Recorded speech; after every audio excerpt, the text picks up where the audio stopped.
Yung pinagkakalandakan niya, AX, tupad, akap. Bakit? Siya ang chihuahua ng Kongreso ngayon. Naku po, Chihuahua ka. Ikaw pala yung aso dyan sa Kongreso. Ang tahol lang tahol, mga kuis, mga gayas. Naku po. Talagang nilabas po ni Yorme Isko Moreno yung sakit na naramdaman niya noong sinigawan po siya ni Chihuahua, ni Joel Chua dyan sa may District 3, mga kuis, mga gayas, dahil ayaw po nito ni Chua na babalik ang ating buting Yorme Isko Moreno. Bakit naman ayaw mo, Sir Joel Chua? O diba, pag walang Isko, kung walang nakiusap na Yorme Isko Moreno na huwag kang labanan, hindi ka mananalo pala. Ako po, yan pong matutunghayan natin sa video ito, mga kuis, mga gayas. This video is credit to Channel Rage. Pag-isuporta po ni Channel Rage, mga kuis, mga gayas. Yan, bago po tayo mag-umpisa, mga kuis, mga gayas, I would like to shout out to Ma'am Elsie, KTV Pilipinas, Channel Rage, ayan. Machi TV, I Love Isko, at sa lahat ng mga Isko niya supporter vloggers, Rider for Life, Jeremy's Davis of Manila, Ma'am Tis Pilahis, Ma'am Jane Fukuda, Ma'am Chiri Tusaki, ay ilantik. Sorry. Panigap na ito mga pusa, hayop tayo mga pusa.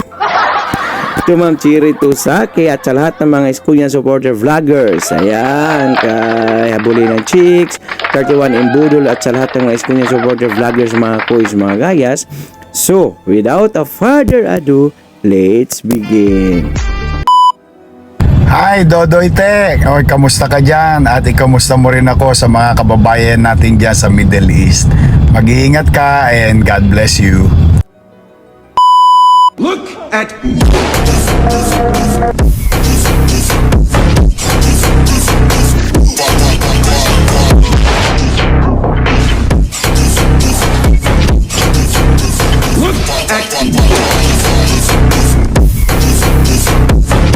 pagpalain kayo ng buong may kapal. Manila! God first!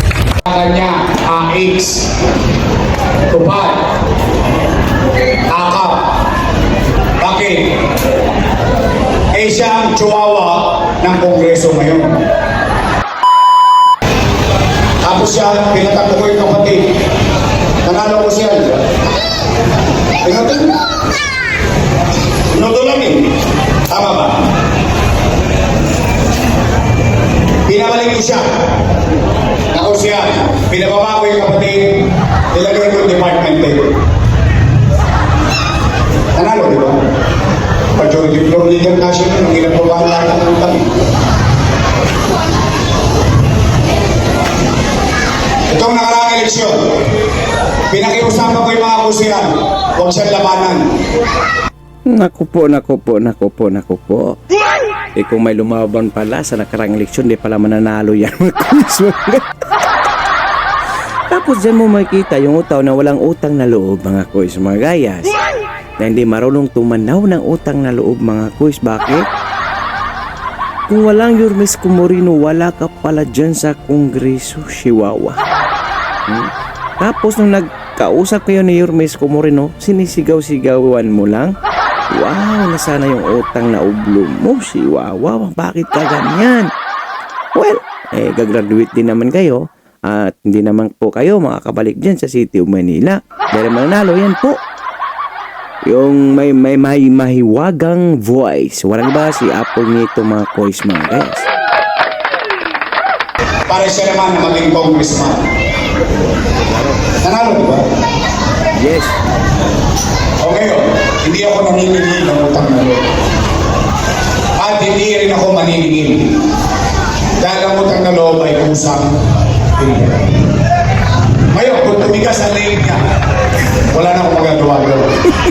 Kaya ko mag-move on sa buhay.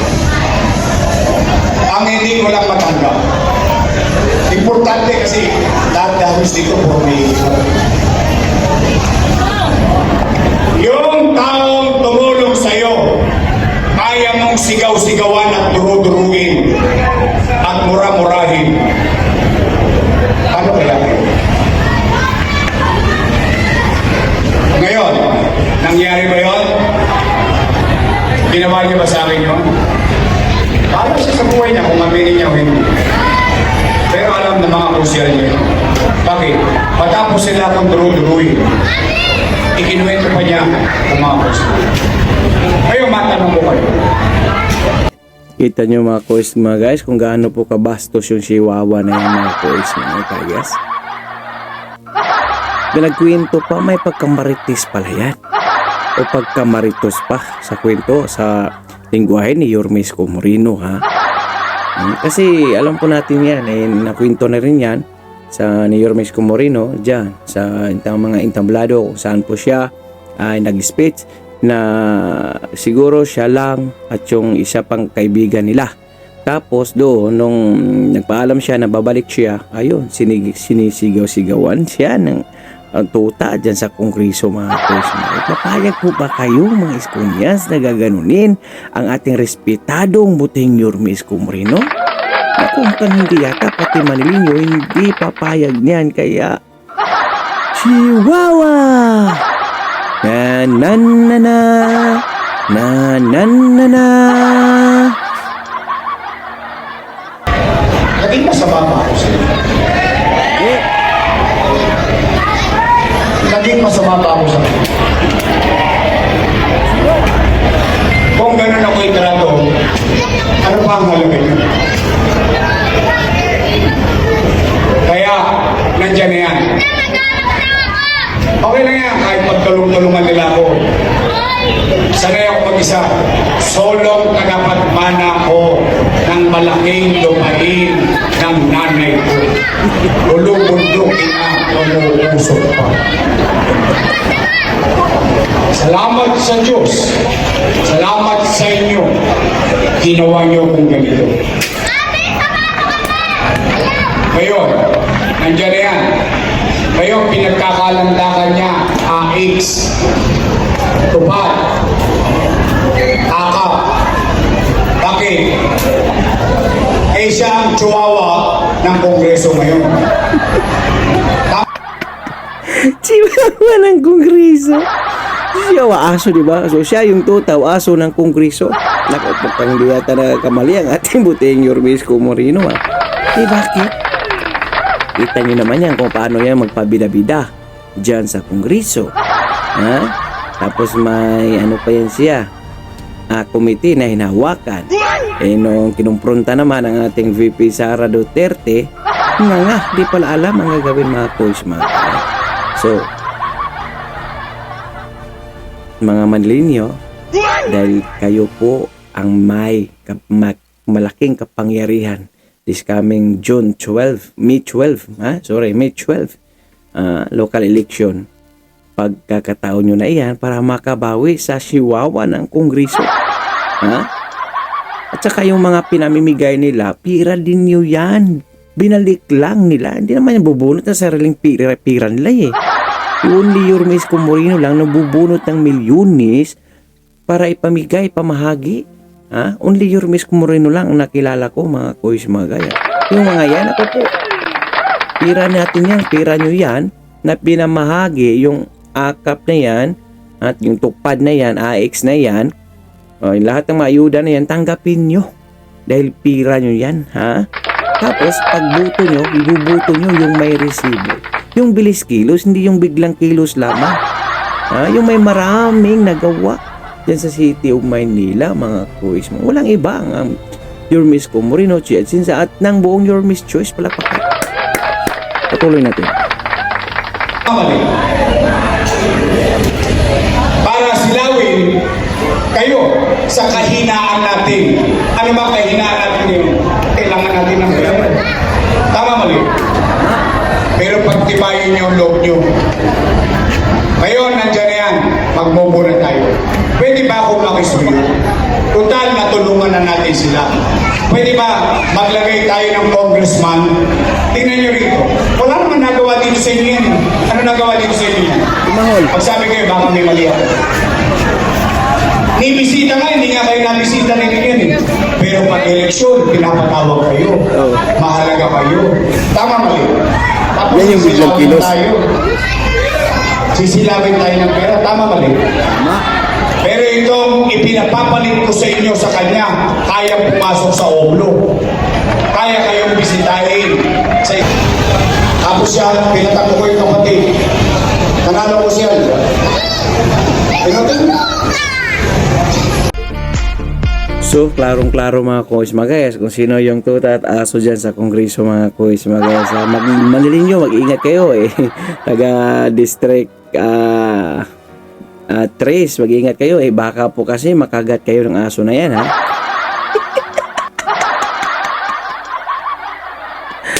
Ay, bistado ka na, Chihuahua! Wala ka ng puwang, wala ka ng lugar dyan sa City of Manila. Lumayas na kayo dyan, lahat kayo na mga grupo ni Simang ha. So yan nga po kanina naganap po dyan sa mga district trace mga kuis mga guys ha. Na, correct me if I'm wrong, trace po ba yan? Okay. Yan po yung kaganapan mga kuis mga gayas dahil alam nyo naman mga kuis mga gayas na yung mga pabida-bida dyan ay talagang biglang kilos lamang sa panahon ng eleksyon. Tama? Ha? Di po yan makikita. Pagkatapos ng eleksyon mga kuis mga guys, magkukulong-kulong lang po yan sa kanilang mga opisina. So yan nga po mga kuis mga guys, kailangan po mananalo po ang buong Your Miss Choice. Bakit? Para po mapabilis yung mga programa na gagawin pa ni Your Miss Morino, mga programa na tinanggal nila at para mas madali sa pagbabalik ng mga programa ni Your Miss Morino noon ay kailangan po ay yung mga Vice Mayor natin dyan, regular presiding officer, yung Vice Mayor na si Ma'am Chi Atchinsa, yung City Councilors mga kuis mga guys, 9-0 po tayo mga kuis mga guys, please vote straight po tayo mga kuis mga guys ha. Dahil alam na po natin yung mga ginagawa ni Your Miss Morino ay para sa Manlinyo, kapaki-pakinabang sa mga Manlinyo mga kuis mga guys. At sa District 1 natin Congressman hanggang District 6, vote straight po tayo, yan Your Miss Choice mga kuis mga guys. Dahil ramdam po natin, ramdam po ng Manlinyo kung paano magserbisyo ang ating butihing Your Miss Morino mga kuis mga guys. No question dyan dahil may resibo, may nakikita po tayong mga ebidensya mga kuis mga guys. Okay? Ayan. Para mapanood nyo po ng buo, ipi-play po natin to. Out po ako mga kuis mga guys. Okay. Tapos siya, pinatakbo ko yung kapatid. Nanalo ko siya. Pinatakbo. Nodolangin. Tama ba? Pinabalik ko siya. Ako siya. Pinababa ko yung kapatid. Nilagay ko yung department head. Nanalo, di ba? Majority from legal national ang ginagawa lahat ng utang. Itong nakaraang eleksyon, pinakiusapan ko yung mga kusihan, huwag siyang labanan para siya naman na maging congressman. Nanalo, di ba? O ngayon, hindi ako naniningil ng utang na loob. At hindi rin ako maniningil. Dahil ang utang na loob ay kusang hindi. Ngayon, kung tumigas ang leg niya, wala na akong magagawa doon. Kaya ko mag-move on sa buhay. Ang hindi ko lang matanggap. Importante kasi lahat dahil dito for me. Yung taong tumulong sa'yo, kaya mong sigaw-sigawan at duru-duruin at mura-murahin. Ano kaya kayo? Ngayon, nangyari ba yun? Ginawa niyo ba sa akin yun? Para siya sa buhay niya kung maminin niya o hindi. Pero alam na mga kusya niya. Bakit? Patapos sila akong duru-duruin. Ikinuwento pa niya kung mga kusya. Ngayon, matanong ko kayo. Naging masama ba ako sila? Naging masama ba ako sa kanila? Kung gano'n ako itrato, ano pa ang halaga niya? Kaya, nandyan na yan. Okay lang yan, kahit magtulong-tulungan nila ako. Sa Sanay ako mag-isa. Solong tagapagmana ko ng malaking lupain ng nanay ko. Ulubundukin na umuusok pa. Salamat sa Diyos.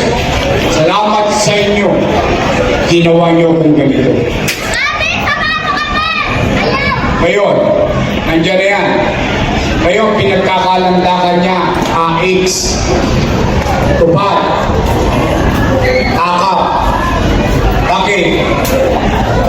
Eh siya ang chihuahua ng Kongreso ngayon. Tama mali? Para silawin kayo sa kahinaan natin. Ano ba kahinaan natin yun? Kailangan natin ng pera. Tama mali? Pero pagtibayin niyo ang loob niyo. Ngayon, nandiyan na yan. Magbobo na tayo. Pwede ba akong makisuyo? Total, natulungan na natin sila.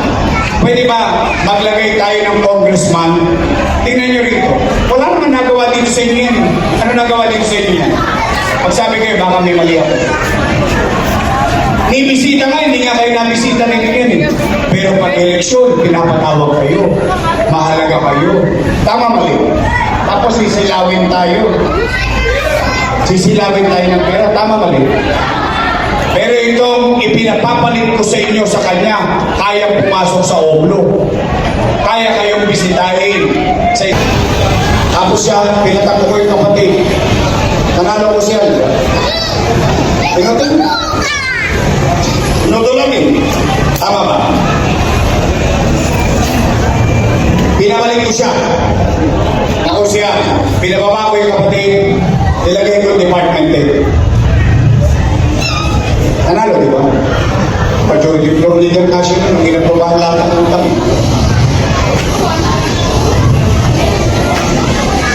Itong nakaraang eleksyon, pinakiusapan ko yung mga kusiyan, huwag siyang labanan. Para siya naman na maging congressman. Nanalo, di ba? O ngayon, hindi ako naniningil ng utang na loob. At hindi rin ako maniningil. Dahil ang utang na loob ay kusang pinira. Ngayon, kung tumigas ang leeg niya, wala na akong magagawa doon. Kaya ko mag-move on sa buhay. Ang hindi ko lang matanggap. Importante kasi lahat dahil dito puro may yung taong tumulong sa'yo, kaya mong sigaw-sigawan at duru-duruin at mura-murahin. Ano kaya kayo? Ngayon, nangyari ba yun? Ginawa niyo ba sa akin yun? Para siya sa buhay niya kung mamili niya o hindi. Pero alam na mga kusya niya. Bakit? Matapos sila akong duru-duruin. Ikinuwento pa niya ang mga kusya. Ngayon, matanong ko kayo. Naging masama pa ako sila. Naging masama pa ako sa kanila. Kung gano'n ako itrato, ano pa ang halaga niyo? Kaya, nandiyan na yan. Okay lang yan, kahit magtulong-tulungan nila ako. Sanay ako mag-isa. Solong tagapagmana ko ng malaking lupain ng nanay ko. Ulubundukin na umuusok pa.